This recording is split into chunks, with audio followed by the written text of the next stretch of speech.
amada en las naciones.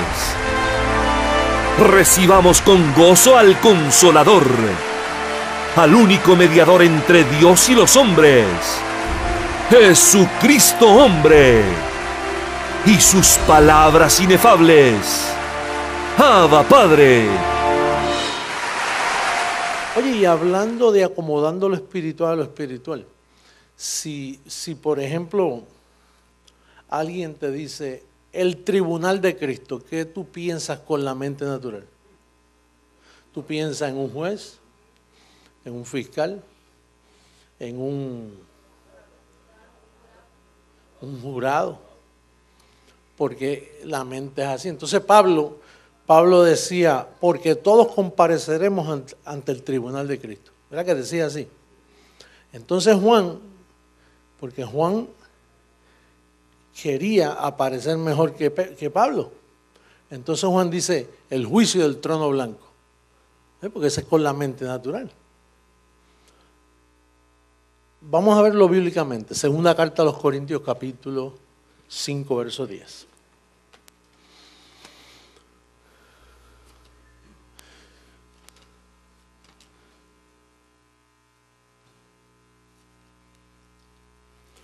Segunda 5:10. Porque es necesario que todos nosotros comparezcamos ante el tribunal de Cristo para que cada uno reciba según lo que haya hecho mientras estaba. Qué lindo que es eso, ¿verdad? Mientras estaba, ¿dónde? Quiere decir que tú estás en un cuerpo, pero tú no eres el cuerpo. Mientras estaba en el cuerpo, sea bueno o sea malo. La mente natural, cuando lee eso, número uno, se imagina que ese tribunal queda lejos de aquí. Número dos, piensa que eso está por los cielos.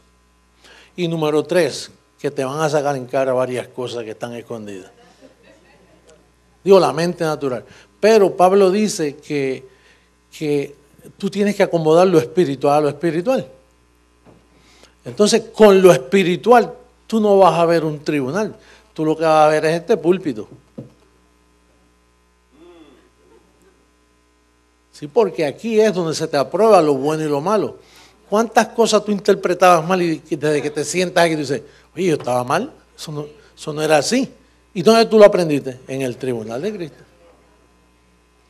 Y si yo te digo que hay un trono de la gracia, ¿qué tú dices? Pues el trono de la gracia, el trono, Juan dijo el trono con los ancianos y vio 24 ancianos. Fíjate que ese ángel que le enviaron a Juan por no someterse a Pablo. Él nunca se sometió a Pablo, él pensó que era mejor que Pablo. Pues entonces, el ángel que se le manifestó a Juan lo confundió dándole visiones. Eso es lo que es Apocalipsis, un libro de confusión, no de revelación. La revelación ya estaba escrita en 14 libros. Entonces nosotros tenemos que aprender a acomodar lo espiritual a lo espiritual. Entonces, ¿qué es el trono de la gracia? Lo mismo que el tribunal de Cristo. ¿No es así? ¿Qué es el sellado con el Espíritu Santo de la promesa? Tan pronto tú piensas en un sello, así o así. Pues el sello de la promesa del Espíritu Santo es lo mismo que ser alumbrado con la palabra de gracia. O sea, Pablo repite las cosas, toda la revelación él la va repitiendo en diferentes formas. Pero es lo mismo, ser alumbrado. Cuando Isaías dijo, y el que anduviere por ese camino, no se extraviará, porque será llamada calzada y camino de santidad. ¿Qué era eso? ¿Salvo siempre salvo? Si usted tiene dos dedos de frente y se pone a pensar bien, oye, por más bruto que sea, no se extraviará. Pues lo que le estaba hablando era de la santidad que te es imputada a ti gratuitamente. ¿De qué estaba hablando él? Vamos a verlo, 1 Corintios capítulo 1. Porque Pablo siempre utilizaba mucho a Isaías. Isaías escribió y no entendió. Y tengo noticias para ti. Pablo escribió y tampoco entendió. Lo de Pablo fue ponerlo ahí para yo explicarlo, porque ¿qué me iba a dejar a mí? Si lo llegué a explicar, entonces ¿para qué venía Jesucristo, hombre, a la tierra? ¿A qué va a venir? Si ya estaba dicho. Primera carta a los Corintios, en el capítulo 1.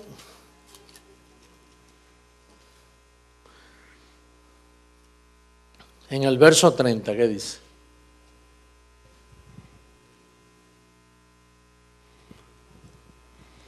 Mas por él estáis vosotros en Cristo Jesús, el cual nos va a ser hecho. Primero, ¿qué es lo que nos hizo hecho? ¿Sabiduría qué? La mente de Cristo. Con la sabiduría de la mente de Cristo, tú entiendes todo claro. Justificación. Ya tú entiendes que tú no tenías que arrepentirte porque Cristo fue hecho pecado por nosotros y entonces ya no hay pecado, tú quedaste justificado. Y santificación, ¿qué significa? Camino y calzada de santidad. Te fue hecho santificación y redención. Entonces, la mente de Cristo fue lo que estuvo ausente por 2000 años. Lo que yo recibí en el 1973 fue un espíritu de interpretación. La mente de Cristo vino a mí y se me acomodó en la mente. Y desde ahí yo comencé a hablar lo que yo he hablado, que a ti te has rescatado. Entonces lo que estuvo ausente del mundo, lo que estuvo ausente del mundo fue la interpretación correcta de esta palabra. Porque esto es letra y la letra mata. Y lo que la gente hacía era matándose con este libro. Por eso Hitler mandó a quemar muchos libros de esto. Y tenía razón. Es más, tenía esta revelación. Los Gedeones es un grupo de personas muy bien intencionadas que ellos pagan por miles de Biblias y las regalan a los hoteles y se las ponen en una mesita de noche para que cuando el que va se hospeda ahí saque esa arma cargada con 6 balas.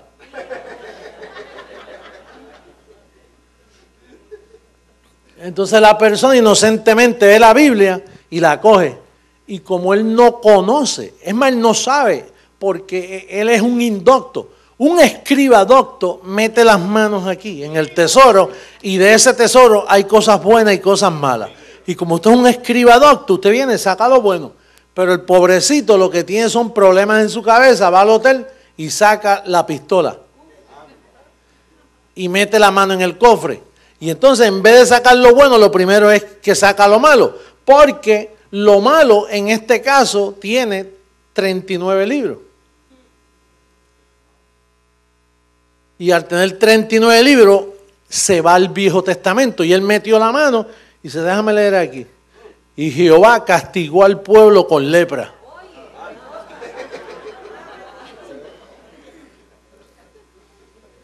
Y entonces de ahí, y si es predicador, pues dice, déjame ver qué aplica con lepra.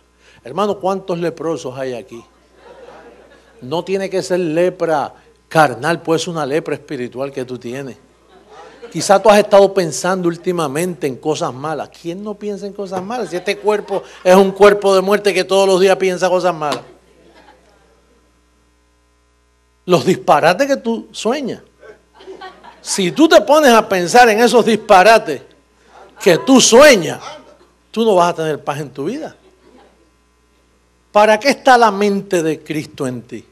Para, acomodar lo espiritual a lo espiritual. ¿Sabrá yo cuántas cosas tú tienes por ahí que están como una maleta que no está organizada? Entonces, ¿por qué Pablo dice que ahora le servimos a Dios con la mente?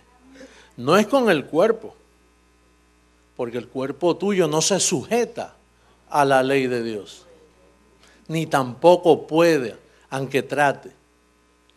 Por eso fue que el apóstol dice, carne ni sangre heredará. No hereda. Entonces, ¿qué tú necesitas? Tú necesitas que se te alumbre la mente para que tú veas que el tribunal de Cristo, el famoso tribunal de Cristo, que tú vas a la librería y no encuentras ni un libro de este tema. El famoso tribunal de Cristo no es más que José Luis de Jesús parado detrás de esta tarima hecha de madera.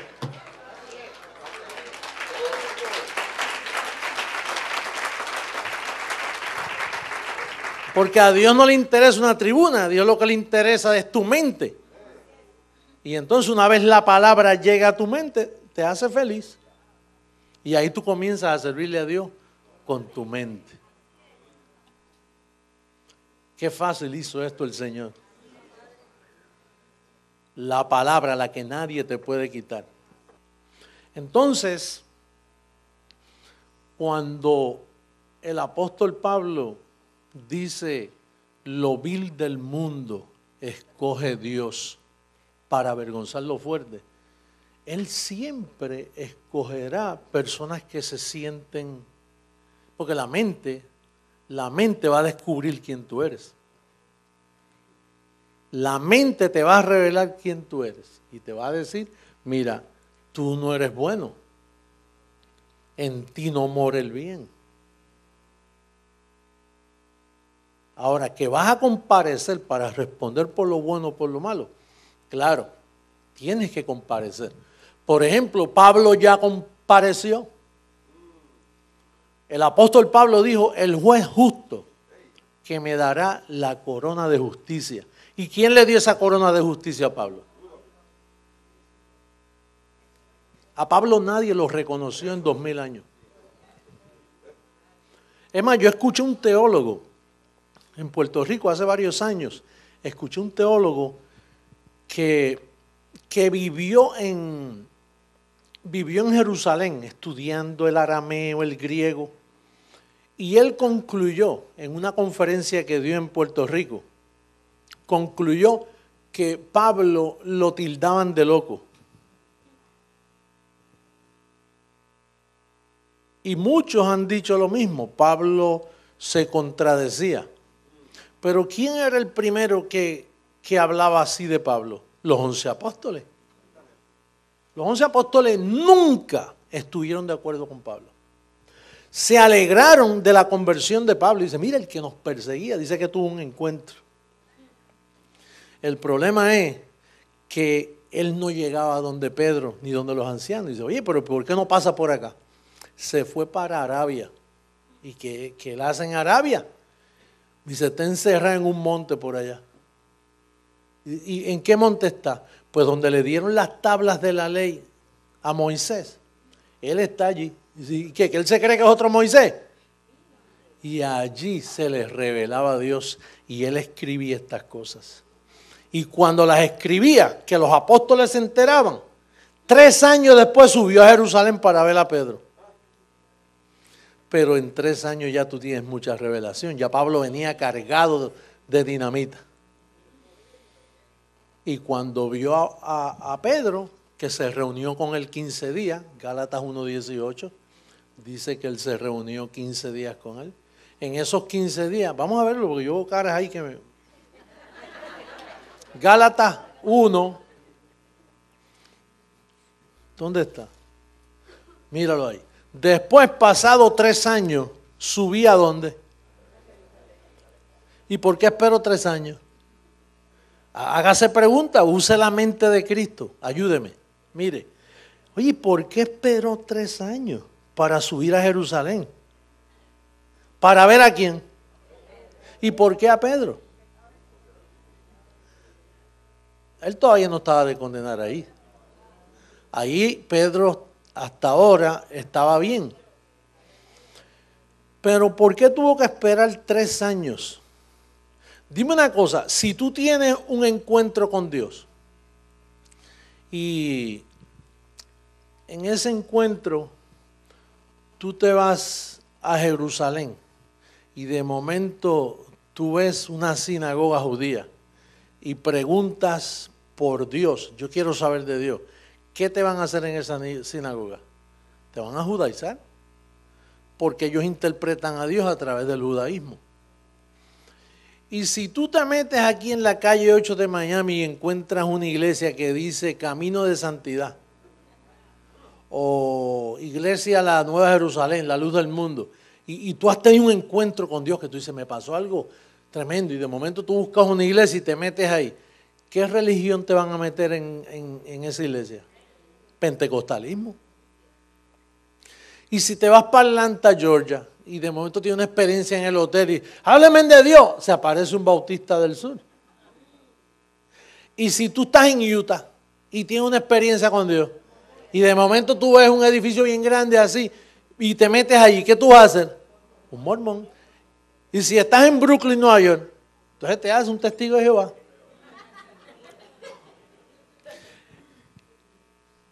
¿Y qué le sucedía si Pablo no espera 3 años y sube a Jerusalén? Lo coge Pedro, muchacho, y le dice, mira, estos bandidos crucificaron al pobrecito, lo mataron, era mi amigo, andaba, me hacía milagros y me lo mataron. Y a él nadie lo mató. Él lo dijo, es que yo pongo mi vida, porque sé que tengo poder para tomarla de nuevo. Entonces, la razón que dice ahí, después de 3 años, póngalo, después pasados 3 años, subí a Jerusalén para ver a Pedro, es que el Espíritu de Dios en él lo libró de subir a Jerusalén en lo que le acomodaba la mente de Cristo al apóstol Pablo. Entonces, cuando ya fue a ver a Pedro, y mira quién más estaba allí, y permanecí con él 15 días, pero no vi a ningún otro de los apóstoles, sino a quién. Ese es Santiago, el que escribe, ya veis hermano que no es solo por fe, sino también por obras. Entonces, él vio a esos 2 fenómenos, esos 2 apóstatas. ¿Y quién estaba hablando allí, Pedro o Pablo? Pablo. O quizás Pablo le dijo, Pedro, ¿y cómo usted fue con él? O sea, ¿cómo? Bueno, en los últimos 3 años yo pescaba y me llamó y yo vi una serie de milagros tremendos. Y yo me imagino que Pablo lo escuchó 1 día, 2 días. Pero entonces de momento Pedro le dice a Pablo, Pablo, ¿y para qué tú vienes aquí después de 3 años? ¿Por qué tú esperaste 3 años? Bueno, ahora me toca compartirte, es que yo estuve en Arabia, con el permiso. Estuve en Arabia y entonces en Arabia se me manifestó el Señor y me dijo que nosotros somos predestinados, nosotros somos tesoros en vasos de barro y la verdadera identidad, ¿tienes el término mientras estaba en el cuerpo? Eso que estaba en el cuerpo, Pedro, eso existió desde antes de la fundación del mundo. Tú y yo fuimos creados, Pedro. Dice, ¿cómo? O sea que nosotros somos escogidos. Sí, hay escogidos para salvación y también hay lobos que no van a ser escogidos para salvación. ¿Y cómo tú lo sabes? Pues no te acuerdas la escalerita aquella, que el sueño que tuvo Jacobo. Pero es que Pedro no sabía Biblia, Pedro era un bruto. Pedro era del vulgo, lo que sabía era pescar. Entonces es como cuando nosotros hablamos gracia con cualquier persona, que algo te dice, no le digas más porque no aguanta. Pues Pedro era del vulgo, él no conocía a Isaías. Entonces en esos 15 minutos, en esos 15 días, predestinadamente, él le dio el plan a Pedro. Y le dijo, y sabrá Dios las cosas que le dijo, de las muchas que le dijo. Pero allí fue donde Pedro, por primera vez, aprendió un poquito de lo que se llama hablar una sola cosa y la unidad del cuerpo. Pero eso Pedro lo cogió y lo adulteró para hacer de eso el Vaticano. con Cornelio, que tenía muchos billetes. Pues Cornelio era dueño de la compañía italiana y daba ofrenda. Daba tan buenas ofrendas, dice que las ofrendas de Cornelio fueron oídas por Dios, de tanto dinero que daba. Era un hombre dadivoso. Y cuando hay gente mala, como el apóstol Pedro lo fue, y ven gente con dinero, se enamoran de su dinero, no de la persona. Bueno, de tal forma que él no montó el Vaticano en Jerusalén. ¿Dónde lo montó? Oye, Cornelio, hay que honrar de donde tú vienes, tú eres italiano. Oye, Cornelio, ¿y tu familia? ¿Tienen billetes en Italia? Bueno, si yo soy uno que estoy aquí de extranjero, imagínate, mi familia es dueño de la mitad de Italia. Oye, pues a ellos hay que ayudarlos también.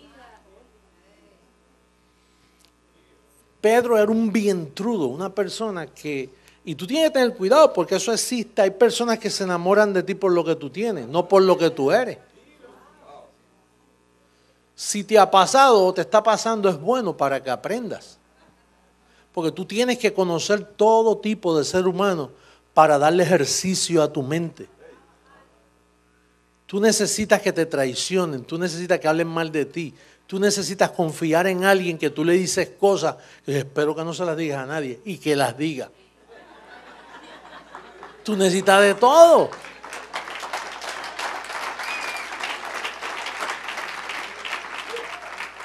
Tú necesitas que el ser humano te decepcione, que te hiera.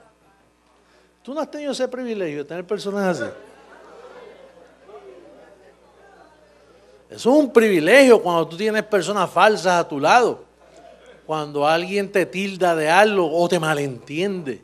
Y tú dices, pero si es que yo nunca intenté eso, ¿por qué esta persona piensa eso? Pero eso es bueno porque la Biblia dice que los sentidos tienen que ser ejercitados en el conocimiento del bien y del mal. Vamos a verlo en hebreo para que tú veas. Ese es el gimnasio de Creciendo en Gracia. Hebreos 5:14, mira lo que dice. Pero el alimento sólido es para los que han alcanzado ¿qué? ¿Qué? ¿Y cómo se obtiene la madurez? Para los que por el uso tienen ¿qué? ¿Y qué son los sentidos? Lo que tú sientes. Sentir. Sentidos ejercitados en el discernimiento de ¿qué? Y tú sabes que cuando habla de discernir el bien y el mal, te comienza hablando de los rudimentos de la doctrina de Cristo. Porque los rudimentos de la doctrina de Cristo, si tú ejercitas tú, ¿qué hago yo mojándome, bautizándome? ¿Qué le hace el agua al cuerpo? ¿Para qué tú tienes que bautizarte? Ejercita los sentidos. Oye, pero si el bautismo tuviera alguna ciencia, no hubieran cárceles. Dale ejercicio. Si el bautismo quitara el pecado original, entonces no hubieran cárceles. Porque al bautizar a los niños y quitarle el pecado original, el niño se portaba bien y no era delincuente. Rudimentos de la doctrina de Cristo. ¿Qué haces tú con un pedazo de hostia? O de pan. Sin levadura o con levadura, metí en la lengua. Ponte tú a pensar. Y entonces ponerte todo místico, como hacía yo cuando me lo daban. Que yo no encontraba cómo poner la lengua allá para que el pan cayera bien.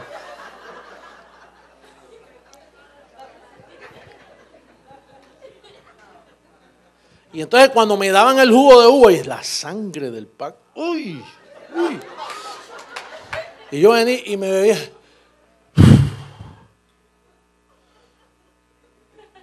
Imagínate. Y entonces venía un líder y te decía, mira, el que come y bebe indignamente este pan y esta copa será culpable. Imagínate, para tú tomar eso. Entonces tú te imaginas que los que están sirviendo califican. Porque alguien tiene que decir, Y mire, investíguese bien si usted es digno de pasar aquí al frente. Y ese malvado que está diciendo eso, él mismo acaba de darle una bofetada a un hijo, mandó, yo no sé para dónde, a la esposa por la noche en la pelea que tuvo. Sabrá Dios lo que él hizo, pero como él es el pastor, él tiene que decirte por obligación eso. Porque si fuera así, en los momentos que se toma eso, el pastor a veces, ¿por qué no vino el pastor a tomarlo? Dice, tuvo una pelea con la esposa, falló, pecó. Entonces, cuando tú le das ejercicio a los sentidos, tú dices, eso es una bobería si ya la Pascua fue sacrificada por mí. Además, cuando tú piensas en eso, tú dices, pero si eso era una cena, lo que ellos tenían era una cena. Por eso es que Pablo dice, mire, esperen por los demás que lleguen, no coman muy adelantado, espere que lleguen, porque era una cena donde había que comerse toda esa Pascua, todo el cordero. Lo que pasa es que el catolicismo cogió y se inventó la hostia esa de coger un pancito para hacerlo rápido. Y entonces los protestantes, que la gente piensa que Martín Lutero trajo alguna reforma. Él no trajo nada. Martín Lutero lo que hizo fue cambiarle el collar al mismo perro. Y 95 tesis, mentira. Fue una sola tesis, que el justo vivirá por la fe. Porque si usted lee las 95 se repite. La reforma la hemos traído nosotros al mundo. Esta es la verdadera reforma. Martín Lutero no reformó nada. Métase a una iglesia luterana para que usted vea que el olor es a muerte, a rudimento. No ha habido ninguna reforma. Lo que han habido son parchos y parchos y parchos y poniendo parchos. 2000 años de pegando parchos. Hasta que apareció la mente de Cristo en la tierra. Eso es fácil de entender. Usted quiere jugar si yo soy Jesucristo, hombre. Eso, mire, eso es un pellizco de ñoco. Eso es sencillo. Simplemente escuche lo que yo enseño y usted dice, espérate, aquí tiene que pasar algo. O es o no es. Entonces la mente de Cristo está para usted entender las cosas espirituales y que nadie lo engañe. Para que usted juzgue los pensamientos, los sentidos. Cuando le viene un sentido sobre usted tiene que usar la mente de Cristo, no la mente natural. Porque la mente natural suya jamás se va a poner de acuerdo con la interpretación correcta. Ahora, ¿cuántas mentes de Cristo hay? Una. No pueden haber dos. Entonces, esa gente que están predicando gracia por ahí, ¿por qué no se ponen de acuerdo conmigo? Diciendo, soy yo el que tengo la mente de Cristo. Y entonces yo por acá diciendo que tengo la mente de Cristo. Es como la señora que yo tuve que decirle, mire, Jesucristo ya llegó y dice, sí, pero no es usted. Y yo dije, pues está bien, pues no soy yo. Pues búscalo en su iglesia, porque debe estar en su iglesia entonces. Dice, bueno, yo sé que no es usted. Dice, bueno, pero búscalo porque ya llegó. Ya van 2000 años que todos los teólogos saben que tiene que estar pasando algo porque todo le falló. Ya ni hablan de la venida del Señor. Porque no, ya no me atrevo a hablar porque hemos puesto tanta fecha. Usted sabe la gente que se suicidaron en el año 2000. La gente que vendió sus propiedades y se fue a Jerusalén para esperarlo allí. Y estaba en Miami predicando y ellos metidos allá en el 2000.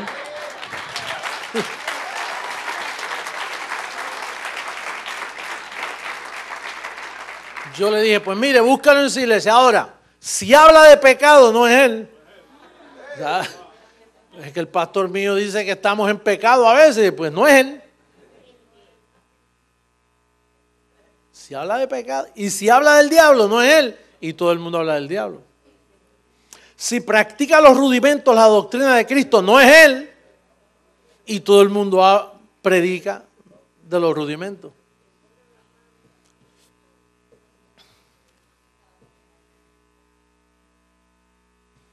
Acomodando lo espiritual a lo espiritual.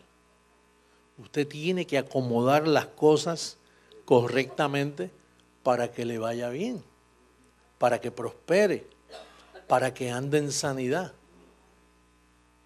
Si usted le da ejercicio a su mente, mire, la mente tiene unos potenciales dormidos que en la transformación van a reventar. Todos esos nudos se van a desatar. ¿Usted sabe lo que es un nudo? Un nudo en el cordón del zapato de un hombre. Cuando lleva mucho tiempo amarrado, ¿sabes lo difícil? La uña que hay que... Bueno, hay nudos que yo hago, que como yo por no desatarlo en ese momento, bueno, lo hago la otra semana y pasa 6 meses y después tengo un clavo y empezar así. Pues en su mente está el nudo que hace orilla. Y en esa mente suya hay unos potenciales de sanidad. Mire, cuando a mí me vienen mentiras este cuerpo, yo comienzo a investigar mi mente. Ahí tú no puedes, Señor, sáname. No, cuidado con cometer ese error así, no. Porque el que te vas a sanar eres tú mismo. Por eso es que la gente ora por las comunidades y por la pobreza y ellos creen que Dios está oyéndolo. Hay muchas leyes que se han violado, por eso el mundo está como está. Si a Pablo no le llegan a tapar la boca los individuos, estos 11 apóstoles, ellos le taparon la boca a Pablo, ellos escondieron. Mire, no hubiera pobreza, número uno, porque Pablo explicaba lo que era la prosperidad. Pablo explicaba que no había que imponer manos porque el Espíritu de Jesucristo y tu Espíritu se han unido y tú eres uno con Él. Entonces, ¿para qué orar por ti? No hubieran campañas evangelísticas tampoco. Ay, eso es bueno, apóstol, esas campañas no son buenas nada. Si yo fuera gobernador secular, yo se las prohibía a todas. Porque eso lo que hace es tergiversando el Evangelio de Jesucristo. Porque en esas campañas o te ponen las manos, y Pablo dice que no debes hacerlo porque tú tienes la habilidad de confesar la vida de Jesús en ti. O te dicen cuántos quieren conocer al Señor. Y Pablo dijo, ninguno dirá conoce al Señor. Ninguno dirá, ¿conoce usted al Señor? Porque los elegidos ya conocemos al Señor.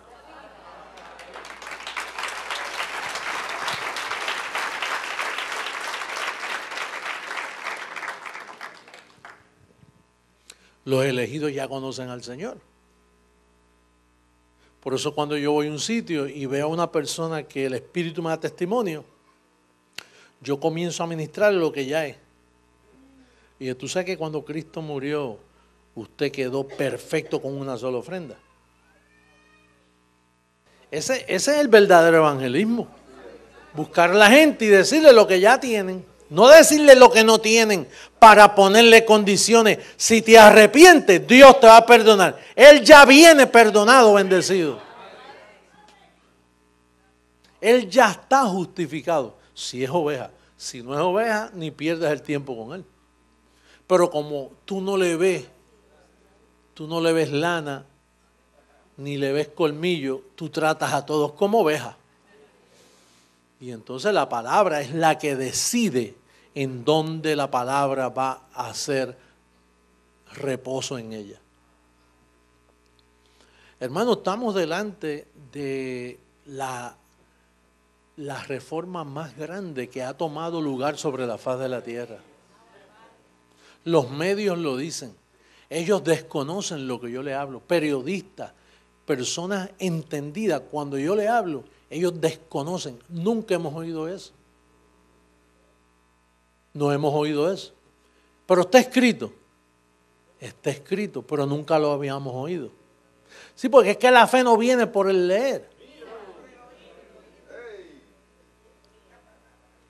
Por eso yo no estoy diciendo nada nuevo que no está escrito. Apóstol, ¿y por qué nadie lo averiguó? Porque la mente de Cristo no estaba. Y la fe es por el oír de la mente de Cristo. Oyendo la mente de Cristo, esto es espíritu. Pero si la mente de Cristo no está activada, esto es letra y mata. Como estabas tú estabas muerto. Ayunando, muerto. Orando, muerto. Arrodillado, muerto. Huérfano. Hasta que la palabra de fe, esta es la palabra de fe que predicamos. Cuando tú escuchaste esa palabra, inmediatamente el don que ya estaba en ti, alambrado desde antes de la fundación del mundo, inmediatamente hizo contacto y escuchaste que tenías tono. Estoy hablando con el cielo.